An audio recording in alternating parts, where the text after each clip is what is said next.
welcome. Hello. You can have a seat right here. Awesome. Welcome. My name's Casey. Hi, I'm William. Is William what you want to go by? No. I go by my middle name, Jake. All right. Well, welcome, Jake. How about we start with me just going over a little bit about how things work around here and what we'll be doing in our sessions. Okay. Sound good? Sounds good. All right. So today's just going to be a little bit different, okay? We're going to go over some confidentiality laws that have been put in place for your protection. And we're going to go over what brought you here today. And then we're going to take a little break in between so that I can get my thoughts together and talk to some of my peers about what we've talked about and get their input. During this time, you'll be free to go to the restroom, get a drink, go outside, basically anything you want. Then we'll return and we'll go over some feedback. Then we'll go over if you have any questions. Do you have any questions about what we'll be doing for the next hour or so? Well, how long will the break be? Our breaks are usually about 10 minutes. Is that alright? Yeah, sounds good. Alright, so we're going to start by going over confidentiality laws. Basically, confidentiality laws have been put in place for your protection. Do you know anything about confidentiality laws or what they are? Well, basically, I don't know, just like that you can't say, or you can't repeat anything that I say in here. That's correct. There's a little bit more to it than that. Confidentiality laws, like I said, are put in place for your protection. They're laws that have been put into place so that you're able to open up to me and tell me how you're feeling, and just so you know that like everything that you say stays between you and I. I want you to think of this place as like a non-judgmental zone. However, there is a few exceptions to this law.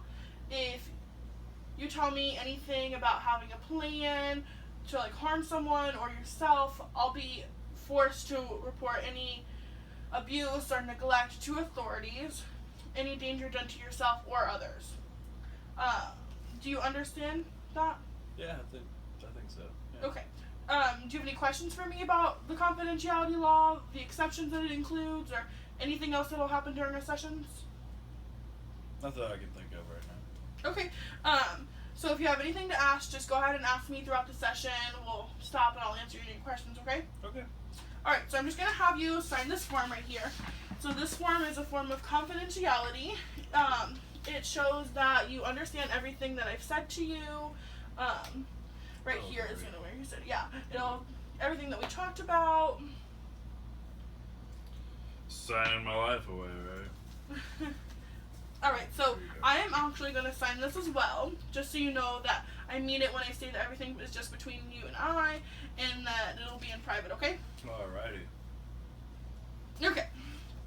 Now that we've got all the mandatory stuff out of the way, we're going to begin our session for the day, okay?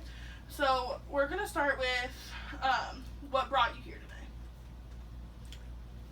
Well, basically, my wife said that if I didn't see somebody and basically seek help, that she was going to file for divorce. Is divorce something you want from your wife? No, not at all. I love my wife very much. So why do you think she'd want you to come here today to talk to me? Well, she thinks I have a problem. I told her that I'm trying to deal with it. When you say problem, what do you mean by problem? What problem are you referring to? Well, the other day while I was sleeping, and I had a dream that I was back in Iraq, and when I woke up, I was screaming and on top of my wife, choking her. You said that you were in Iraq. Why were you in Iraq?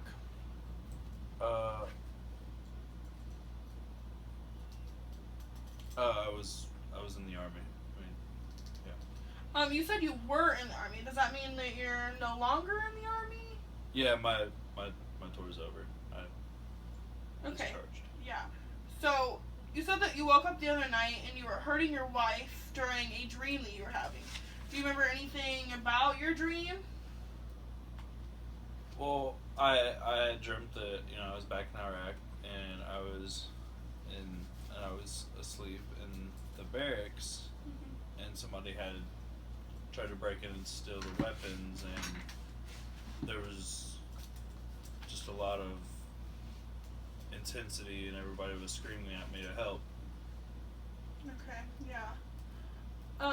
So who was yelling at you to help them? Who was yelling at you to stop the bad guys? Oh, my staff sergeant and the rest of the guys in my platoon that were sleeping in the barracks.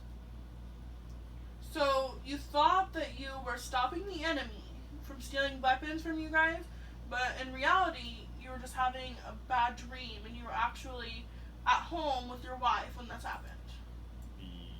Yeah. It Okay. was- So how did this make you feel when you woke up to see that you were actually on top of your wife, hurting her, and not on top of the enemy, trying to get them to go away? Well, I was embarrassed. I didn't even really know what to say to her to make it right. Even, I mean. So what do you think made you feel embarrassed? Like, what made you feel scared and embarrassed about that? Well, I was raised never to lay a hand on a woman, Mhm. and it just made me feel like less of a man. Has anything like this ever happened before? No. Nothing this extreme. I mean, I have violent outbursts sometimes, but never anything like this towards my wife. Why don't you tell me a little bit about other violent outbursts that you have had in the past? There haven't been that many. Okay. How long did you say you were home from Iraq for? I've been home about 3 months. Okay, so you've been home for about 3 months. How many violent outbursts do you think you've had in that 3 months? Since I've been home. Yeah. So since the first day that you got back from Iraq until now, can you just try to guess a number? I'm not sure if I had to guess, Mhm. then nothing more than 20. No more than 20? No more than 20. Okay, so just to make sure that I'm getting all of the facts here together and everything, so in the last 5 months that you've been home from Iraq, you've had about, you guess, 20 violent outbursts that you can remember. Yeah, that's right. Have they all been directed toward your wife? No, not at all. Okay. I mean, they happen randomly. Okay. So you said they happen randomly. So they happen around other people, of course. So not just your wife? No, it would be like when I'm walking down the street, or walking through the supermarket, or just random places, just What do you think? full on random. Yeah. So what do you think happens to just set these outbursts off? Well, sometimes I'll just hear loud noises, and I snap back, and the loud noise triggers it feels like a gunshot went off, and Mhm. then boom, I'm right back. It brings you right back to Iraq. Yeah, I snap right back to it, Mhm. and I see images,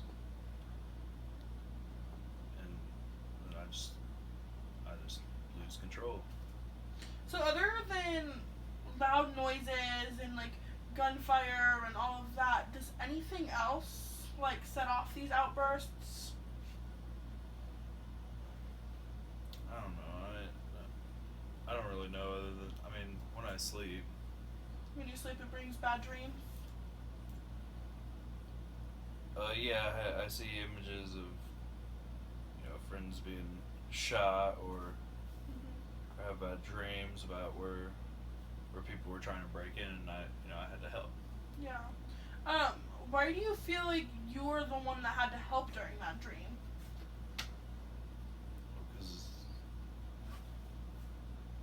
was over there, that was my job. You know, that was the thing that I had to do. Yeah. So. So so you mentioned having like the images in your head, like bad images of people in Iraq. Do your dreams and these images appear often? Yeah, like literally every time I go to sleep. Every time you go to sleep. Wow. Have you tried anything to make these dreams go away or stop occurring? Well, yeah, I mean, yeah, of course, I've tried a few things. I mean, yeah. So what have you tried? Well, I take sleeping pills to put me out. Mhm.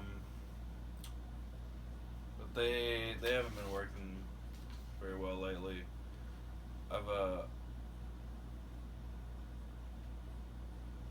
I've still been feeling like the trauma. Okay. So even with the sleeping pills, you're still having the bad dreams? Yeah. Have you tried anything other than sleeping pills? Any other ways to help you sleep or get rid of the nightmares? It's like at the point where I try not to sleep anymore. Okay. I can't handle it. So how has that been working for you, not sleeping? Not very well actually. It's been really hard for me to stay awake, and you know, one of my army buddies gave me some pills that would help me stay awake, and they just all they do is make me feel really anxious. So have you been taking anything else to keep you awake other than these pills that your buddy gave you? I mean, I haven't taken any other kinds of medicines. I do take the pills that my friend gave me with a lot of energy drinks, and that gives like the tablets. I get a little boost at first. So. So you said that the energy drinks give the pills a little boost, but how has like your body been feeling since you started these pills, and taking into consideration that you haven't been sleeping much either? Well, I haven't really been able to eat much. I mean, when I take the pills, they just make my stomach really upset. Do the pills make your stomach upset? Have you noticed any other physical changes other than not eating very much since you started these pills? I've had like literally no energy. So not having any energy, what's that cause? Yeah, I haven't been able to play with my daughter much because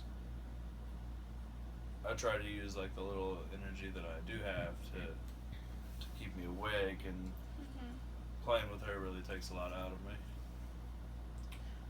So how does that make you feel, not being able to play with your daughter very much because you've been getting tired so fast? You're just not having very much energy anymore. Well, I don't know if you have kids, man, but it makes me feel like a really bad parent. Yeah. I don't want to be a bad parent. Of course, I mean, no one wants to be a bad parent. So, literally, that's the reason why I'm here today. I don't want to let my wife or my daughter down. So you said by being here, you don't want to let your wife and your daughter down. So what are your expectations? Like, what do you want to come out of these sessions? I just want to feel normal again. I want a better understanding of really why I'm having these dreams, and to be able to not have them anymore and just move on.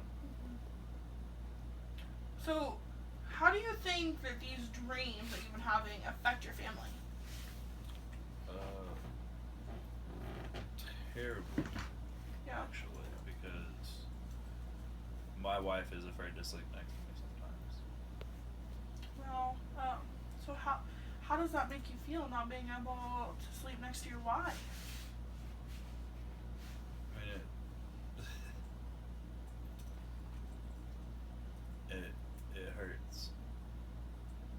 I love my wife and my daughter more than anything. you mentioned a little bit about your daughter. Why don't you tell me a little bit more about her?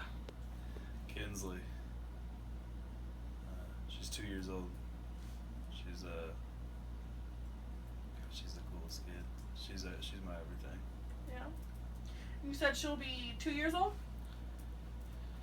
Yeah, thank you. She's named after my grandmother. She was born like right after I was deployed, and I've been away most of her tiny little life. So, you have been in Iraq for 2 years? Just under. Like, next month it would have been 2 years. I was deployed for 20 months. Wow, that's a really long time to be away. Yeah, I mean, of course, but my wife and I like did the whole video chat thing, and she sent pictures and all that. Well, yeah, well, that's really nice of your wife. I mean, it's always helpful to have those pictures to remind you, and I mean, it's really nice of your wife. So, why don't you tell me a little bit about your wife? Cleo. She was 17 when we got together. I'm like her high school sweetheart, I guess. That's what you could say. We've been married for 5 years now. Wow, yeah.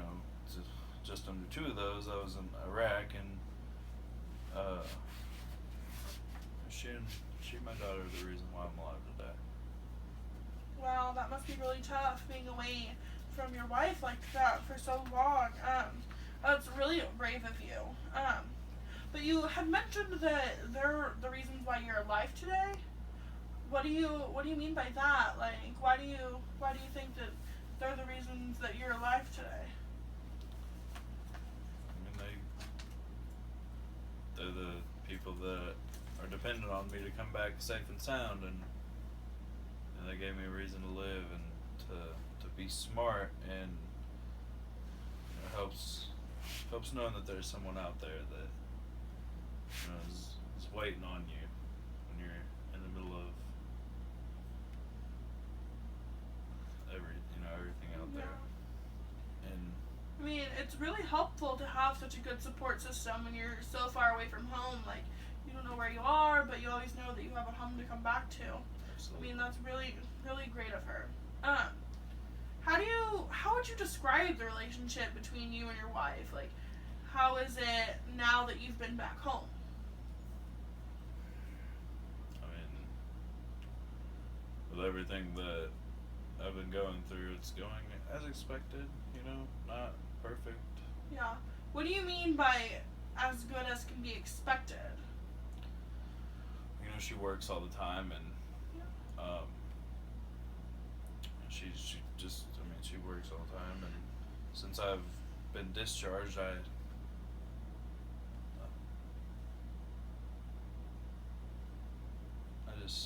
don't know. It's like we're both always so tired. It's like by the end of the day, we just talk about the kid, and then we go to bed, or she goes to bed, and I try to stay up. Yeah. Pretty much. So you said you talk mostly about your daughter, Kinsley. Yes. So would you like things to change with your wife, or do you like them how they are, or? Yeah, I miss being close to her. I miss hugging her and having, like, we haven't really been intimate since my first night home. Yeah. Yeah. Since your first night home from Iraq? Yes. How does that make you feel?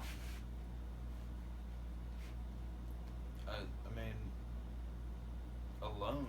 Yeah. And disconnected, So, do you think that, like, once we finish our sessions here and that we're done with, like, the talking and going over what happened in Iraq, do you think that will help you become a little bit more connected with your wife? I hope so. Yeah. So, why don't you tell me a little bit about, like, what a normal week looks like to you? What do you do in your normal everyday life?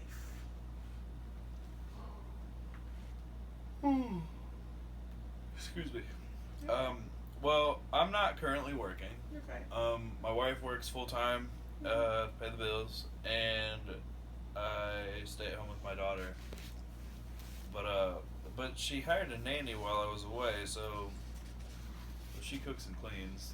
She does all the housekeeping stuff. Okay. Do you get to spend a lot of time with your daughter? I take her to school every morning, and I pick her up, and then in the afternoon we take her to play dates to like little kids around the neighborhood. We live in a neighborhood with like a bunch of new parents, and Yeah. so that's Nice. pretty cool. But the nanny always picks her up because by that time I've taken my medication. It's not safe to operate heavy machinery. So the nanny picks her up from the play dates? Yes, absolutely. Well, I mean, that's a really good decision that you've chosen not to drive while you're taking those prescriptions. That's really, really nice of you to not drive under the influence and Oh yeah, good choices. No way. I would never put my daughter in any kind of harm's way. So, other than taking your daughter to school in the mornings and the play dates, what else does your week look like? What else do you do? Well, usually on Thursdays, me and a bunch of the buddies, we get together and we started having a gym day. Yeah. Yeah. But excuse me. But the past 2 weeks now, I've missed. I'm just too tired. It takes so much out of me. So you've been missing the gym because you've been too tired lately? Yeah, it takes It takes a lot. it takes too much energy. Okay. So you mentioned that you've been taking energy drinks and pills. Have you tried anything else to get rid of the nightmares that you've been having when you do sleep? I mean, not really. I'm not. I don't really know what anything to do about it. So. I mean, that's completely fine. Like, it's great that you have came in here today. That you're willing to start talking about it, and you're making a right step in the direction to talk about what's happened to you, and that way we can talk about it, and talking can really be a lot more effective than you even know. Really? Yeah, I mean, talking helps you get your mind together, and it helps you your brain really process everything that's happened. I mean, yeah, I guess that makes sense. Yeah. So our main goal here is to help you work through these nightmares and make sense of everything. I'd really like to do that off of the medication because I want you to have a clear mind, and you said they make you a little bit anxious, so we're gonna try to avoid that. Because in order for you to get some sleep, it's better for you not to be as anxious. We're gonna try to build up your energy a little bit so you can have time to play with your wonderful daughter and have a little bit more time for your wife. That way you can just get back to being the family that you said that you wanted back again, and that's what we're really gonna work on. Yeah, these dreams really need to stop. I agree with you. I agree that these dreams really should stop, and so I'm gonna ask you something. It's gonna be kind of a weird question. Is that okay? I mean, I guess, sure. Okay, but just so we're clear before we go any farther, I just want to let you know that this is gonna be a completely hypothetical question. Nothing is going to change in your real life. Okay? Okay. Okay. Okay. So just imagine when you leave here today, after our conversation, you're just gonna go on about your normal life. You're gonna go pick up your daughter from school maybe. You're gonna spend some time with her. Your family's gonna have dinner. And then you guys are all gonna get ready to go to bed, and tonight you're actually gonna go to bed, and the whole house is gonna be quiet, and everyone's gonna be asleep, and so this miracle happens. You have no more nightmares. You're not stressed or anxious anymore. All the fear that happened in Iraq, everything's just gonna go away and everything's gonna make sense. But the catch is you don't know this miracle's happened. So when you wake up in the morning, this miracle has already happened while you were asleep. What do you think is going to be the first thing that you notice in the morning after you wake up and after this miracle's happened? How would your life be different? God, that'd be awesome. Yeah. I mean, off top, I would wake up feeling like way better, like not screaming, not tired, not anxious, and like refreshed, I guess is the word I would use. Definitely. Refreshed, yeah. So the first thing that you yourself would notice is the fact that you've had a really good night's sleep, that you're refreshed in the morning. Yes, absolutely. Yeah. So, who else do you think would notice that this miracle's happened in the morning? Cleo, my Your wife. wife? Yeah, definitely. She'd be ecstatic. Yeah. If anything. Why do you think, or what do you think would be the first thing that your wife would notice when she woke up in the morning after this miracle has happened? You know, I mean, before we even,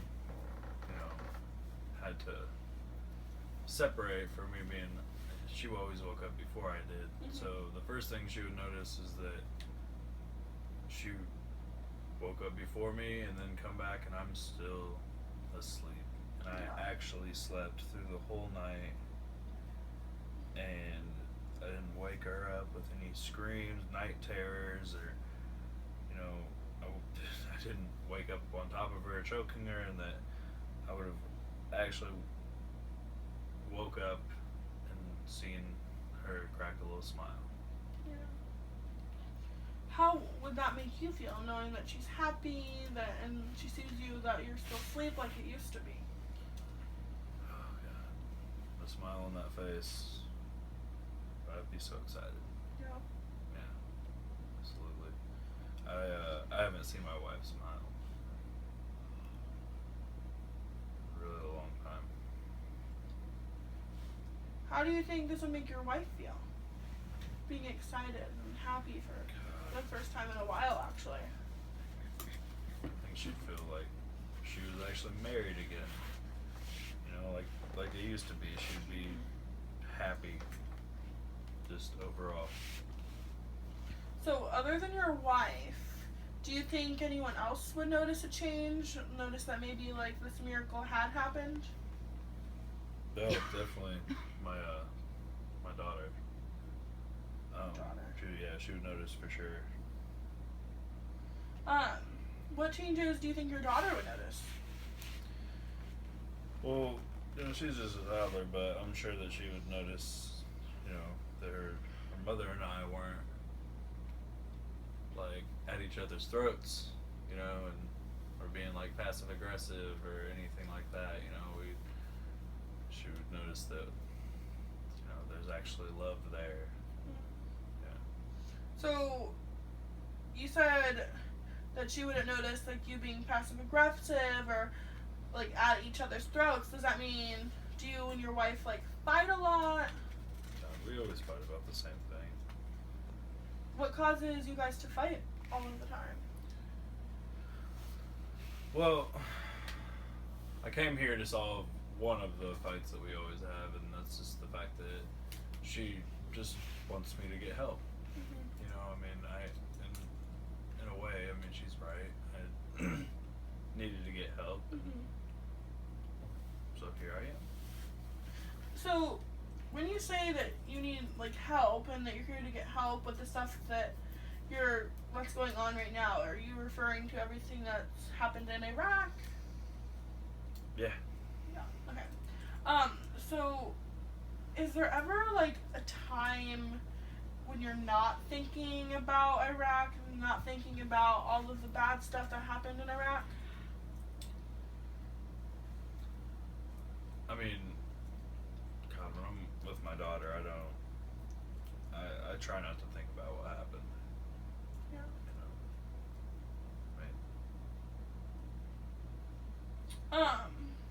Why is it that you try not to think about Iraq when you're with your daughter? Oh, she's my daughter. I mean, I have no reason not to be happy around her. And another thing is I want to be. I'm protective of her. You Of know, course, I yeah, don't ever want her to have to go through anything like what I've had to see. Yeah, of course. I mean, I understand what you mean there by trying to protect your daughter. I mean, can you think of really any time else where you're not thinking about Iraq or you're not having nightmares about being there when Iraq's not on your mind? No. No? Not really. Okay. So on a scale from 1 to 10, 1 being that you're thinking about Iraq all the time, you can't think about anything other than Iraq, and 10 being you never think of Iraq, you don't even remember what happened there. So what would you rate your thinking about Iraq? Like, how often is Iraq on your mind?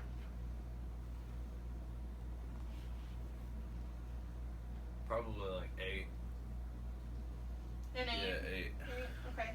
Why would you say an 8 instead of like a 9 or a 10? Well, I mean, not that it's like voluntary, I guess, but Yeah. when I first wake up in the morning, Iraq. Yeah. When I pump So gas in my car. It's kind of Iraq. always there. Yeah, but when I'm with Kinsley, Mhm.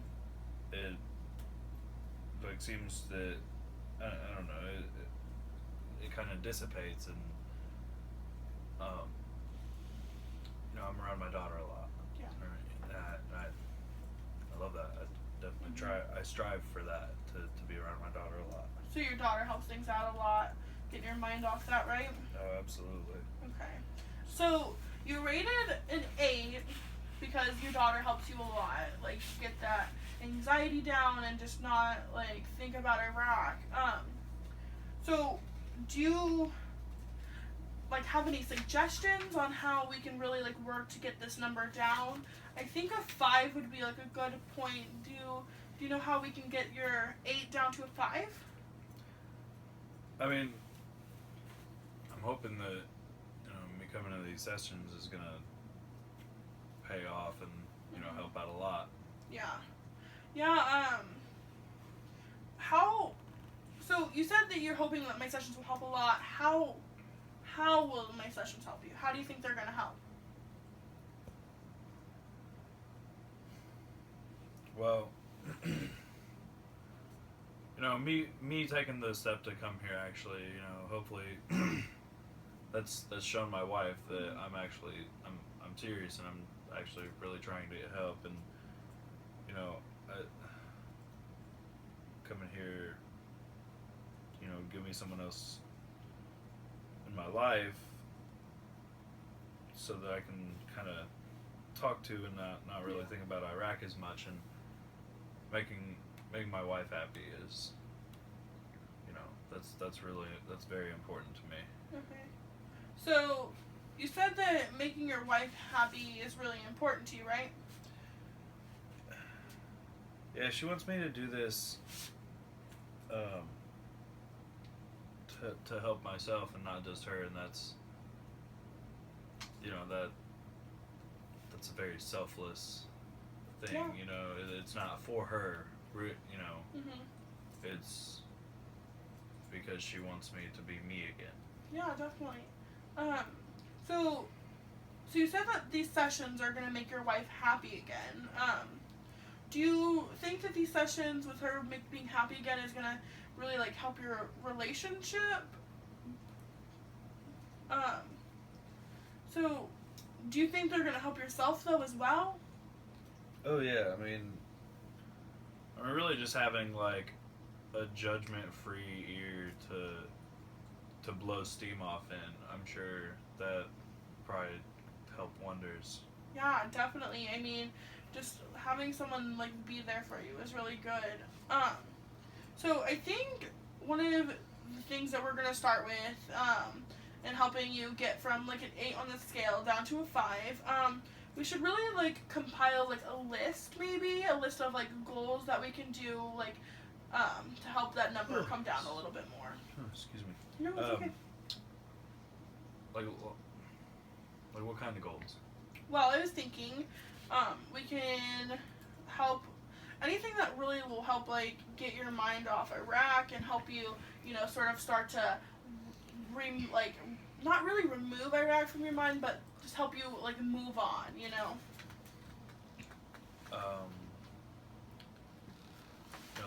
That's fine. Like what? Well, I was thinking that relaxation techniques can be really beneficial in your situation. What relaxation techniques? Well, what are they like? Relaxation techniques are like a natural way of like calming yourself and like just getting back to like that normal place where you're not stressed or angry. It's a pretty good idea. What should I do? Well, when you start to feel anxious or when you get like bad thoughts in your head about Iraq or like those bad images, I was thinking we can try like deep breathing in order to like block the thoughts, slow your heart rate down, and not make you as anxious. Yeah, I think I can try that. Yeah. So have you tried like yoga or meditation or anything along those sorts? You know, my wife does yoga. Yeah. And I've never tried it, but it is fun to watch. Sorry. Not only can yoga's really beneficial though, because not only can it help stretch out your body, but it also like helps your mind as well. It helps get your like just relaxed, like you're stretching out, like it's just calming. It can even help you like sleep better. Really? Yeah. I'll have to give it a try. Maybe you and your wife can do it together, you know? Yeah, I mean, absolutely. She knows all the, the poses and stuff? Yeah, poses. Yeah, she can definitely be out. Can you think of anything else that you can do to help you like calm down and relax when you become stressed? Well, you know, if I don't eat, I get angry. Hangry. That's probably what we could call that, I guess, you know. Yeah. And but I take these pills that keep me awake, and they make me lose my appetite, and it's just hard to eat when nothing sounds good. Yeah. And like the sensation of just like food sliding down your throat, it just sounds disgusting to you. Yeah. So yeah, I mean, it just. What do you suggest that we can do about that to help you gain your appetite back a little bit more? I mean, it seems like it would be a good idea to cut down, or definitely stop taking them at all. Stop taking the pills that your friend gave you? I think Yeah. I think that's a good idea. Maybe you can start like a meal plan, just to make sure that your body's getting like the daily supplements that you need and like all the nutrition that your body needs to survive. Yeah. So can you think of anything else that we can add to our list? Some more relaxation techniques? I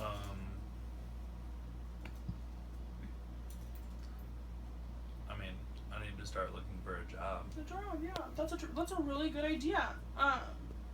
What do you think will change if you get a job? I'll take a little load off my wife's back, you know, and Definitely. she won't be busy all the time, and Yeah, I feel like that's a really good way to think about it. A job can definitely give you something to do, you know, get your mind off things a little bit. I mean, Can you think of anything else that can be beneficial to you? That can help a little bit more? I mean, not right now. No, nothing. Not really. Okay. So, I know that you said in the beginning that you've been taking sleeping pills at night to help you sleep. Have you tried anything else to help you actually go to sleep? I mean, I don't know. I mean, when I was a kid, I left the fan on. I mean the noise is. The noise of the fan. Yeah, it's just like it's just like a low humming noise, you know, and it's soothing. I guess I don't. Yeah, I mean that sounds like a really good idea. So you said it helped you as like a kid, but do you think like it helped you as an adult as well? Help you maybe sleep a little bit better? I mean, I could definitely give it a try. Yeah. You know, I'm not sure though. I mean, it never hurts to try, you know. Can you think of anything else that we can maybe try to help you sleep at night, or you know, lessen your anxiety a little bit? Well, I bought this CD a while back. I mean, like before I even left, and I probably just got to dig it out or whatever. I mean, CDs are so old school now, but I know. But it was like ocean waves and like rainforest Oh, yeah, noises yeah. and just like birds chirping. I don't know. I mean, my mom. I don't know. My mom mentioned it, so I got one. She said it helps her relax before she goes to bed. Oh yeah, I mean, yeah, that's a really good idea. I actually listen to them myself. I love the sound of rain. There's just something soothing about it. Yeah. I mean, puts me straight to sleep at night. It's like a quiet thunderstorm kind of. Yeah, I mean, it like lets you relax and brings a lot of stress away. Absolutely. So, I mean, I really hope this helps you. Yeah. I think this is a really good idea. I think this is a really good list of goals and relaxation techniques that we've came up with here. So I'm gonna actually make a copy of this and I'm gonna give it to you at the end of our session. So I think that we're at like a good stopping point for maybe our break. Okay. So we're gonna take about a 10-minute break. So I can go over what we had went over. We can get some of my thoughts down. So during this time, like I said in the beginning, you're free to get a drink or go outside or go to the bathroom, whatever you need. And then we'll just meet back in this room in about 10 minutes, and then I'll go over the notes with you and give you that list of the relaxation techniques and goals and stuff, and then that'll about conclude our session for today. Is that okay with you? Yeah. All right. That's fine. Okay, so we're gonna go on break now.